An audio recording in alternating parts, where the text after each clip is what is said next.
2000년 4월 20일 목요일 볼티모어 카운티 911 센터로 한 남성의 신고 전화가 걸려옵니다.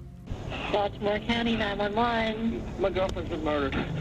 Did you just find her? Right now. Did you just find her that way, sir? Yes. What happened? Was she shot? Or No, she's cut. Her throat's cut. you don't have any idea how long she's been that way? No. Just send somebody. What's your last name, sir? Oh my God, Cook, are you sending somebody? Yes, I am, okay? Just send somebody. I'm going to. Just stay with me, okay? Oh my God, I can't stay with you. I gotta go to get her. Is there a weapon near her? No. Are you sending somebody? Yes, they're on the way, sir. All right, Okay? all right, Now all right. I want you to stay with me. No, I can't stay with you. I gotta go with her. 이 남성의 신고를 받고 곧장 현장에 도착한 경관들은 목이 거의 반쯤 잘린 한 여성을 끌어안고 울고 있는 남성을 발견합니다. 이 남성은 이날 오후 5시 같은 직장에서 근무하던 여자친구인 하이디 베르나지 코프스키 씨를 퇴근길에 자신의 차를 같이 타고 와서 먼저 집 앞에 내려주고 자신은 다른 일을 보러 갔다가 몇 시간 후에 돌아온 뒤 살해된 것을 발견한 것이라고 했습니다. 그래서 거의 반쯤 정신이 나간 상태로 그녀를 끌어안고 울부짖고 있었던 것이었죠. 현재는 은퇴했지만 당시 사건 담당 형사였던 앨런 마이어 씨는 30년이 넘는 형사생활 중 그렇게 끔찍하게 살해당한 모습은 처음 봤다고 했습니다. 24세의 하이디는 목이 반쯤 잘려 있었지만 그 전에 무언가로 쥐어짜인 듯 후두가 완전 뭉개져 있었다고 했습니다. 그리고 옷장의 서랍은 모두 열려있는 상태였고 일부 옷들은 끄집어낸 듯 이리저리 널브러져 있었습니다. 하지만 이상한 점들이 보였습니다. 옷장에 있었던 침실에는 귀금속을 담아놓는 상자가 따로 있었는데 그 상자의 뚜껑은 열려 있었지만 내용물은 그대로 있었던 것이었죠. 그리고 하이디는 벽에 기댄 채로 피를 흘리며 앉아 있었다고 했는데 그녀의 머리 위쪽 벽에 립스틱으로 써놓은 듯 보이는 넘버 1이라는 숫자가 있었습니다. 귀금속을 가져가진 않았지만 서랍에선 옷이 꺼내져 있고 뭔가 뒤진 듯한 흔적이 보인다. 하지만 넘버 1이라는 숫자를 표시해 놓았다. 앨런 형사는 이것들이 의미하는 바를 찾아내기 위해 먼저 검시관을 통해 사인을 분석하기 시작했습니다. 결정적 사인은 목졸림으로 인한 질식사였습니다. 칼로 인해 목이 반쯤 절단된 것은 목이 졸려 사망하고 난 뒤 일어난 행위였던 것이었죠. 그렇다면 범인은 보다 확실하게 하이디를 살해하려 확인 사살까지 했다는 의미로 해석이 되는데 무슨 이유로 그랬던 것일까요? 정말로 연쇄살인범의 첫 번째 범행에 막이 올랐던 것일까요? 일단은 사망했던 하이디를 가장 먼저 발견한 남자친구인 스티븐 쿡 씨를 상대로 간단한 신문조사를 진행했습니다. 저는 하이디가 화장실을 써야 된다고 해서 오후 5시 30분쯤에 먼저 집 앞에 내려줬습니다. 그리고 저는 여러가지 볼 일이 있어서 다른 곳으로 떠났습니다. 차량 오일을 교체하고 머리카락도 자르고 문방구도 갔다가 여동생의 배관을 수리해주고 터널을 지나 집으로 돌아온 것입니다. 그는 그때 쓰였던 모든 영수증을 가지고 있었고 앨런 형사가 실제로 현장을 돌아봤을 때도 CCTV에는 스티븐의 모습이 찍혀있던 것을 확인할 수 있었습니다. 그리고 하이디와는 곧 결혼을 위해 라스베가스로 이사를 앞두고 있었기 때문에 너무도 슬픈 일이라고 얘기하며 울고 있었습니다. 이렇게 조사가 끝난 뒤 앨런 형사는 조사 때 듣지 못했던 사실 하나를 발견합니다. 약 한 달 전 스티븐은 90만 달러, 하이디는 70만 달러의 꽤 고액의 생명보험을 들었다는 사실이었습니다. 보험을 가입한 지 거의 한 달 만에 하이디가 잔인하게 사망한 것이죠. 게다가 그 정도 되는 생명보험의 월 납입금은 배관 수리 업체에서 아르바이트를 하고 있던 이 커플에게 약간 버거울 만한 금액이었습니다. 이에 대해 스티븐에게 다시 신문을 진행했을 땐 결혼을 앞두고 있었기 때문에 서로 상의하에 가입한 생명보험이었고 다른 의미는 없었다고 했습니다. 계속해서 조사를 이어가던 중 하이디가 살해되기 몇 주 전 경찰에 신고했던 사실이 있다는 것을 알아냈습니다. 이 당시 보고서에 의하면 저는 집에 혼자서 친구와 통화를 하고 있던 중이었어요. 그런데 누군가 현관문을 노크하길래 문을 열어보니 어떤 남자가 이웃 돌보미 프로그램을 진행 중인데 참여할 생각이 있는지 물어봤어요. 하지만 저희 이웃 중에선 그런 사람을 한 번도 본 적이 없었거든요. 그래서 너무 무서웠어요. 비교적 밝은색 피부를 가진 흑인이었거나 피부가 까무잡잡하고 검은색 머리에 지중해 백인 남성이었어요. 그리고 왼쪽 팔에 문신을 하고 있었어요. 앨런 형사는 그때 당시 작성된 몽타주도 확보했습니다. 그로부터 몇 주 동안 100여 명을 조사한 경찰은 테리 길리엄이라는 한 남성과도 신문을 시작했습니다. 테리는 스티븐의 여동생과 함께 세이프웨이라는 대형마트에서 일하던 남성이었는데 정육점을 운영하던 사람이었습니다. 그렇게 잔인하게 살인할 수 있는 사람이라면 이 직업과도 연관이 있지 않을까 하고 의심했던 것이었죠. 그 마트의 출근 기록부는 모두 전산화되어 있었지만 이상하게도 그의 사건 전과 당일의 출근 기록부는 손으로 다시 쓴 듯 별도의 서류로 보관되어 있던 수상한 점도 포착했습니다. 결국 테리를 체포하여 신문을 진행했습니다. 하지만 그와 하이디와는 연결점이 전혀 없었고 일단은 주요 용의자 목록에만 올려놓고 관찰하기로 했습니다. 계속해서 증거를 찾아가고 있지만 녹록치만은 않았고 사건은 점점 미제로 빠져가기 시작했습니다. 사건이 일어난 지 그로부터 11년 뒤인 2011년 범죄 분석 기술이 눈에 띄게 발전하였고 수사에도 진척이 생기기 시작했습니다.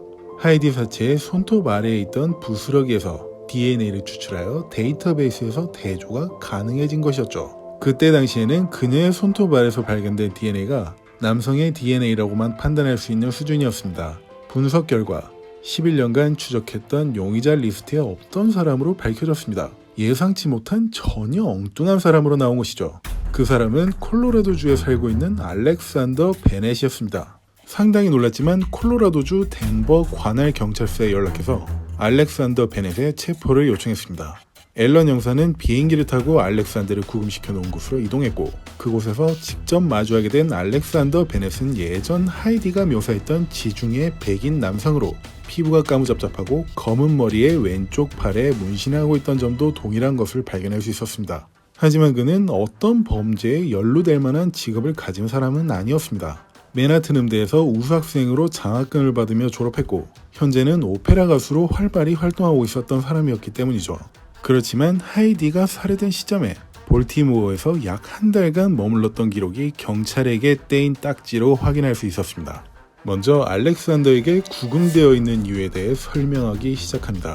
This girl's fingernails were taken at the time of her death, and under their fingernails is your DNA. Now there's no denying it. There's no getting around it. 이에 대해 그는 흥미로운 이야기를 꺼냅니다. 그때 자신은 버스 정류장에 있었는데 어떤 여자가 비명을 지르면서 자신에게 덤벼들어 얼굴을 막 핥히기 시작했다는 것이었죠. I got kind of scared because, I was trying to fight back and I think I hurt her. 글쎄요. 이거 말이 되는지 잘 모르겠습니다.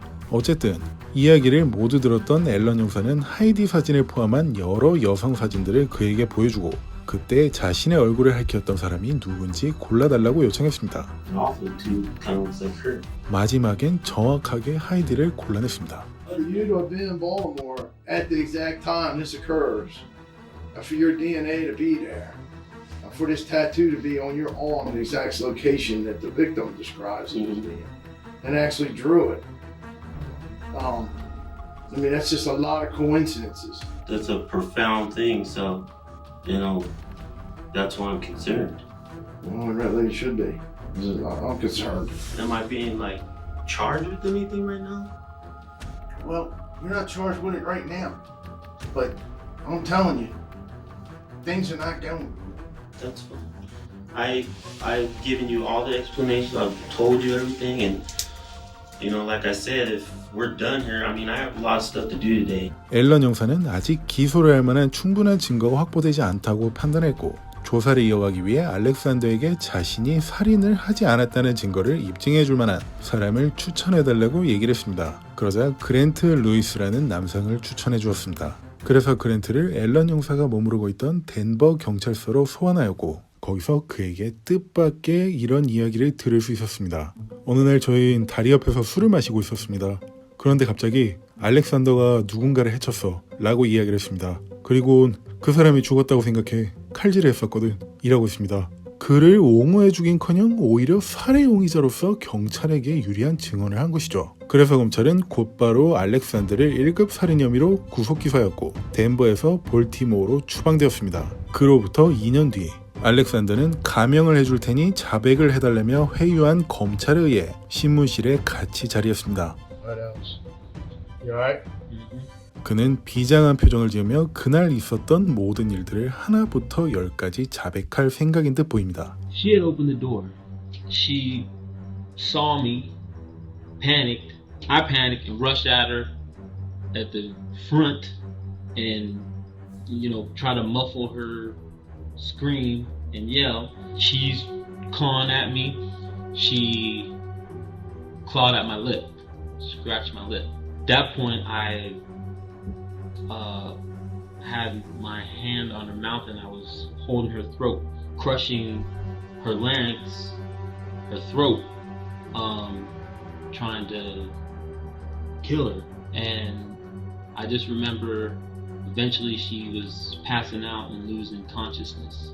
Then I had like turned her around and had her, you know, her back was on my back and I was still, you know, choking to make sure that she was dead. And she then went limp, so I wasn't sure if she was dead, but I know she wasn't breathing. And I just kept doing it to make sure. 그리고 어떻게 마무리한 건지도 설명합니다. Got a rag from somewhere and started wiping down doorknobs, and I like pulled some of the doors of the drawers of the dresser ajar. After I had wiped everything down, I was making sure if she was alive. I didn't know. That's when I had the knife to make sure had cut her throat. 하지만 그가 하이디를 왜 죽인 건지에 대한 건 듣지 못한 듯합니다. 형사는 그 이유에 대해 물었습니다. Plan of Baltimore just came up, you know, abruptly when Grant was discussing about receiving money to kill somebody. 정리해보자면 처음부터 볼티모어에 있던 하이디를 살해하기 위해 논의했던 게 아니라 청부살인을 해주면 돈을 받을 수 있다는 이야기를 하던 중에 볼티모어 계획이 언급되었다는 설명을 했습니다. 이 논의는 그랜트와 했던 것이고요. 어떻게 보면 자신을 배신했던 그랜트를 자신 역시 배신한 그런 의미로 해석이 됩니다. 하지만 검찰은 꽤 의외였습니다. 그랜트의 증언으로 가장 유력한 살인 용의자인 알렉산데르 구속기사였는데 그 사건에 그가 끼어있을 거라고는 예상치 못했던 것이죠. 어쨌든 그랜트를 경찰서로 소환해 조사를 시작했습니다. 신문실에서 형사를 기다리고 있던 그는 이런 이야기를 합니다. 지난번처럼 증언해야 되는 건 아니죠? Okay. No testifying. So the good news is you won't have to testify. Okay. All right. But there's bad news that come along with it. Okay, Grant, you're in the middle of this thing. I'm not in the middle of this. Did you send him to Baltimore? I didn't do anything like that. 이어서 더 압박하기 시작합니다. Did you send him to Baltimore? I didn't send him to Baltimore, but I know more about this than I've said. 이어서 그는 형사들에게 많은 이야기를 털어놓기 시작합니다. 저와 알렉산더는 나이트클럽을 개업하기 위해 돈을 모으려 했습니다. 그러던 중 떠올린 게 청부살인을 해주고 큰 돈을 받아 챙기는 것이었죠. 그래서 인터넷 광고를 하면 효과가 좋지 않을까 하는 생각이 들었어요. 하지만 대놓고 청부살인해드립니다 라고 할 수는 없는 노릇이니까 이런 문구로 광고를 달았습니다. 전문적이고 신중한 집안 청소라고요. 하지만 어느 순간 이런 이야기를 하기 시작합니다. I will work with you in any way that I can, but if I didn't have anything to do with that, with him, what he did as far as committing a murder,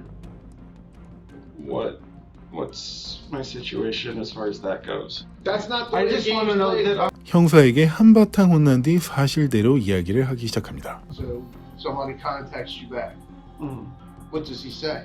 something to the effect that he was looking for probably a hit or something. And as a result, one of the only Yeah. people that come back to you is a guy from here. Mhm. And he says, Yeah, I remember him sending an email where he said, well, I could pay $5,000 up front, and then more afterwards or something for a hit, more or less. okay. And then, yeah, and that's basically what we were looking for was that first set of the down payment, and then we're fine, we're good to go after that. 아무런 문제가 없어 보였던 청부살인 계약. 하지만 문제는 청부살인이 완료된 뒤에 일어났습니다. He was supposed to go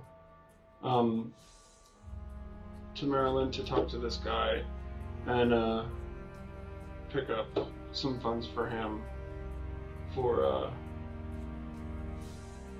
what this guy was looking at as a contract murder. But there was not supposed to be any fulfilling or anything. You know, you get their money and then turn them in. 돈을 주지 않고 잠수를 타버린 듯한 의뢰인. 하지만 형사는 이 말을 믿지 않았습니다. 대체 누가 하이디의 죽음을 원했길래 돈을 주면서까지 이런 일을 벌일 거라 상상치도 못한 것이죠. 하지만 곧 그들의 머릿속에선 떠오르는 사람이 한 명이 있었습니다. 하이디의 죽음으로 가장 이득을 볼 수 있는 사람, 70만 달러의 생명보험금을 탈 수 있는 그녀의 남자친구였던 스티븐 쿡이었습니다. 하지만 그랜트는 의뢰인의 얼굴을 직접 본 적이 없었고 알렉산더만 봤기 때문에 곧바로 그를 다시 불렀습니다. Did you meet the guy at some point? At some point when I called Grant, he had told me that the client wanted to meet me at his house to discuss the plan of how everything would go down. I did meet with the person. 스티븐의 사진이 포함된 6장의 남성 사진을 보여준 뒤 의뢰인이 누군지 지목해달라고 했습니다. 마지막 2장의 사진을 놓고 고민하던 알렉산더는 한 남성을 지목했습니다. I recognized him as the boyfriend. 그 남성은 바로 형사들도 예상하고 있던 스티븐 쿡이었습니다. When I met the boyfriend, he's like, I'm gonna leave a key, and when I'm gonna drop her off when she comes in, you gotta make it look like she had an accident. It can't look like she was killed because of the insurance. 스티븐과 이야기했던 내용 그대로를 기억하고 있는 알렉산더는 모든 것을 자백했습니다. 그리고 스티븐은 의뢰를 완료하면 6만 달러를 주겠다고 약속했다고 했습니다. 하지만 그는 여러분들도 아시다시피 잠수를 타버렸죠. 스티븐 쿡은 잠수를 타고 어떻게 살고 있었을까요? 다른 여성과 결혼해서 아이 한 명을 낳고 한 정부기관에서 일하고 있었습니다. 만약 그랜트와 알렉산더의 진술이 사실이라면 이렇게까지 평범하게 살고 있는 그의 모습은 소시오패스로밖에 보이지 않네요. 참고로 경찰 조사 결과 스티븐이 하이디의 사망보험금으로 받았던 70만 달러 중 일부는 하이디의 유족이 민사소송을 해서 분담하였다고 했습니다. 앨런 형사는 체포 및 구속영장을 발부받아 그의 아이가 다니던 초등학교 앞에서 잠복해 있다가 아이를 등교시켜줄 때 체포했습니다. 이어서 며칠 뒤 결국 그는 1급 살인 혐의로 기소되었습니다. 하지만 스티븐의 변호사였던 테라 르콤트 씨는 구속한 경찰에 향해 이런 주장을 펼쳤습니다. 온라인으로 살인 청부를 했다는 증언을 접수했다고 했지만 제 의뢰인은 집에 있던 PC를 아예 사용한 적이 없다고 합니다. 그 PC는 하이디만 사용했다고 합니다. 한마디로 알렉산더와 그랜트의 주장은 터무니없다는 것이었죠. 그렇다면 그 당시 사건 조사를 맡았던 앨런 형사에게 그 PC를 조사했던 증거물이 남아있지 않았을까요? 그렇지 않았습니다. 2000년도 당시에는 어떤 사건을 조사할 때 반드시 PC를 조사하여 온라인 행적을 추적한다거나 하는 행위가 일반적인 게 아니었으므로 증거는 없다고 했습니다. 어찌되었건 경찰 측의 실수였죠. 그로부터 1년 후 피고 측의 요청으로 모든 방송용 기기가 제한된 비공개 재판이 열렸습니다. 단 녹음기만 허용되었죠. 여기서 참석했던 많은 증인 중 하이디의 친구들도 증인으로 참석했습니다. 9.11 신고 뒤 경찰서로 가서 스티븐이 이야기했던 게 기억이 나실지 모르겠습니다. 그녀와 라스베가스로 이사가서 결혼할 예정이었다는 그런 얘기를요. 하지만 하이디의 친구들은 모두 입을 모아 같은 이야기를 했습니다. 그 당시 하이디와 스티븐은 상당히 사이가 좋지 않았고 언제든 그와 헤어질 생각을 하고 있다는 이야기를요. 그리고 또 다른 증인들 중 단연 주목받았던 사람은 알렉산더였습니다. 그녀를 직접 살인했고 스티븐과 직접 만났던 사람이었기 때문이죠. 아까 신문 영상에서 보셨던 그가 행했던 범죄의 과정을 상세히 진술했습니다. 반면에 스티븐의 변호사인 테라 씨는 이런 주장을 펼쳤습니다. 하이디를 살해한 알렉산더 씨는 하이디 씨와 온라인 채팅으로 만나 사랑을 키워가고 있었습니다. 그래서 사건 며칠 전 하이디 씨를 만나러 콜로라도에서 메릴랜드로 비행기를 타고 날아왔습니다. 하지만 그녀는 막상 눈앞에 나타난 알렉산더를 거절했고 그 충격으로 인해 며칠 뒤 그녀를 살해한 것입니다. 일단 사실만 보도록 하겠습니다. 하이디가 살해되기 며칠 전 어떤 한 남성이 이웃 돌보미 프로그램을 하시겠냐며 찾아왔다던 거 기억하실 겁니다. 그게 알렉산더였다는 것도 기억하실 테죠. 그렇다면 이 사실로만 놓고 보자면 저 주장은 신빙성이 아주 없어 보이진 않습니다만 중요한 것은 알렉산더 본인의 의견이었겠죠. 놀랍게도 알렉산더 본인도 하이디 씨와 온라인 채팅으로 사랑을 키워갔다는 진술을 했습니다. 그런데 진술만 존재할 뿐 그때 당시 채팅을 했던 기록이나 어떤 것도 남아있지 않은 상태라 입증할 수는 없었습니다. 일단 재판장에서 녹음된 녹음본을 들어보도록 하겠습니다. 스티브의 변호사인 테라 씨가 질문했습니다. Mr. Cook, you keep saying that you and Heidi were going to get married, but we've heard from other individuals that she was thinking about leaving you. I've never heard anything like that. till now. 곧이어 보험에 관한 이야기를 합니다. We were going to start a family, we were going to have children, and I wanted to make sure that there was enough money for Heidi in case I died. Heidi then asked me if it was all right if she could get $700,000 worth of life insurance, and I said fine. 이어서 테라 변호사는 질문을 이어갑니다. Now, Steve, you've heard through testimony that you arranged for Heidi's murder via the internet. Did you do that? Not at all. Not at all. I didn't have anything at all to do with Heidi's murder. Why are you testifying? I'm testifying because I want my family and friends, and I want Heidi's family and friends to know the truth. 원고 측을 승소로 이끌 수 있는 가장 중요한 증인이자 하이디의 직접 살해범이었던 알렉산더가 예상치 못한 진술을 했던 터라 검사 측은 꽤 난감한 상황에 빠져버렸습니다. 하지만 피고와 원고 측 모두 자신들의 주장은 충분히 내놓은 상태. 이제 가장 중요한 것은 옆에 앉아있던 배심원단에게 달려있었죠. 배심원단은 과연 하이디의 죽음인 스티븐에게도 책임이 있다고 판단했을까요? 아니면 혐의 없음으로 결론을 내렸을까요?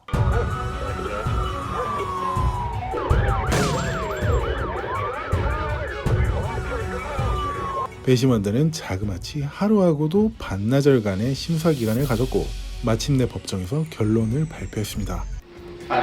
이 말을 듣고 법정 안에서 지켜보고 있던 많은 사람들은 뭐라고 한 거지? 라는 생각을 했다고 합니다. 제대로 들었던 사람들은 이렇게 들었죠. 결국 그는 1급 살인죄, 증인 살해 협박으로 가석방이 없는 종신형을 선고받았고 검찰에게 협조하겠다는 탄원의 일환으로 알렉산더는 30년형을 선고받았습니다. 참고로 스티븐이 살해 협박 및 살인 미수를 저질렀던 증인은 그랜트였습니다. 그 둘은 같은 구치소에 구속 기소되어 있었는데 스티븐이 얇은 철사줄을 몰래 준비했고 샤워실에서 목을 졸라 살해하려 했던 것이었죠. 그리고 그랜트 루이스도 스티븐과 마찬가지로 가석방이 없는 종신형을 선고받았습니다. 가장 큰 혐의는 공개적으로 살인 청부를 알선했다는 살인 공모 및 1급 살인죄였죠. 이렇게 해서 영원히 미제에 묻혀버릴 수 있다고 생각했던 사건이 과학기술의 발전으로 진범을 찾아낼 수 있었고 이 재판을 담당했던 잔 마샬 알렉산더 판사는 마지막에 이런 성명서를 발표했습니다. 거의 30년 정도 되는 판사 생활 중 봐왔던 사건 중 가장 냉혹하고 무심하고 교활하고 비열한 사건이었습니다. 과학기술이 계속해서 발전하며 영원히 미제로 남을 뻔했던 우리나라의 화성 연쇄살인 사건의 범인도 체포되었고 제가 몇 달 전에 다뤘던 미국의 골든 스테이트 킬러도 체포되었습니다. 이런 것들을 보며 이제 세상엔 풀리지 않을 범죄들이 없을 것 같아 참 다행이라는 생각이 듭니다. 이상 쇼킹TV 톰슨이었습니다. 감사합니다.